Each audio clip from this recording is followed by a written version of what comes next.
Children are not typically known for their solid understandings and views of the world. They are often dismissed because of their lack of evidence and long-winded explanations. However, children do hold certain truths that should not be ignored. Truths like good always defeats evil, that if you dream it, you can achieve it, that the prince always gets a princess, and that every ending must be happy, or it's simply not the ending. Often as we grow up and mature, these truths get forgotten. The rose-colored glasses we wore as children are ripped away from us, and we are left a little bit disillusioned, a little bit harsher, and a whole lot sadder. You see, there's a certain degree of happiness, of magic, that one receives from holding on to these seemingly ignorant beliefs, and it is with that sense of magic that we are able to have hope even when things seem, well, hopeless. When we lose that magic, we lose sight of a lot of the good of the world, and almost all of the innocence that we once held. Walt Disney, a personal hero of mine, once said, "I would fail in my career if I aimed to please just children. After all, adults are just kids, grown up anyway."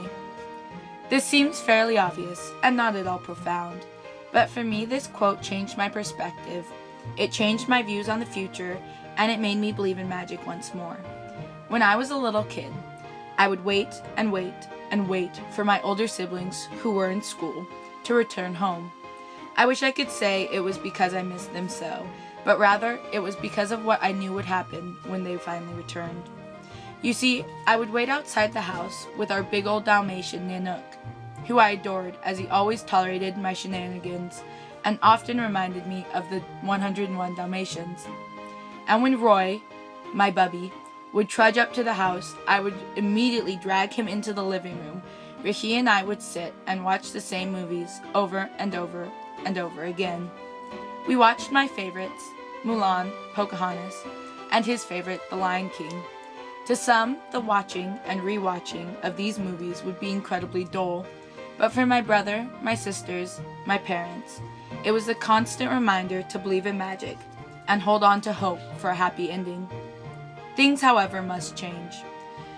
I grew up, I went to school, I became painfully aware of the world. Suddenly my mind was focused on all of the sadness, misery, and general bad happenings, and I lost sight of all of the magic that those Disney movies had convinced me of when I was young. The more I looked into the future, the one full of responsibilities and work, the more I thought of the one Disney character that I had never truly understood, Peter Pan. I was never a huge fan of Peter Pan because, well, one, I thought Tinkerbell was kind of a brat, but also because I didn't understand why he wouldn't go back with Wendy, why he couldn't leave Neverland, why he wouldn't face reality. After all, being grown up seemed like a pretty good deal to me. But as I sat at the kitchen table every night, completely buried under piles of scholarships, school applications, and homework, I began to understand Peter Pan's way of thinking, and wished desperately for my own little Neverland. At that time, I thought that Peter Pan had it all figured out, that someone had given him the heads up that being an adult really meant nothing more than being slapped around by reality, and he made the grand decision to opt out and stay in the one place where magic was a daily occurrence, and the idea of an unhappy ending was simply ludicrous. It was with that frame of mind that I had my first very real epiphany. I was lying in bed one night, scrolling through Pinterest, as most of us do, and I encountered that quote by Mr. Disney. It hit me right then that growing up doesn't mean losing the magic, as Pan seemed to believe. It just meant that you have to search harder for it. I jumped right out of bed, threw Mulan into the DVD player, and immersed myself in the magic of believing, of hoping, and of dreaming once more. From that night, I looked at the world through tinged glasses. I understood that bad happens. I know that not everybody gets a happy ending, that the prince doesn't always rescue the princess, but I choose to focus on the instances when everything pans out just the way it's supposed to. When I readjusted my views, I realized that Neverland is merely a perception of reality.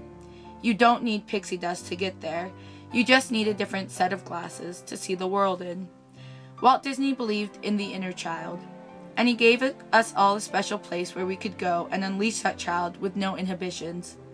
I discovered, however, that in order to be happy, to make it through all of the nasty, all of the sad, we must be able to let them out on our own. You see, Neverland can be a part of all of our lives when we choose to see the magic in everyday events and make every ending a happy one. This, I believe.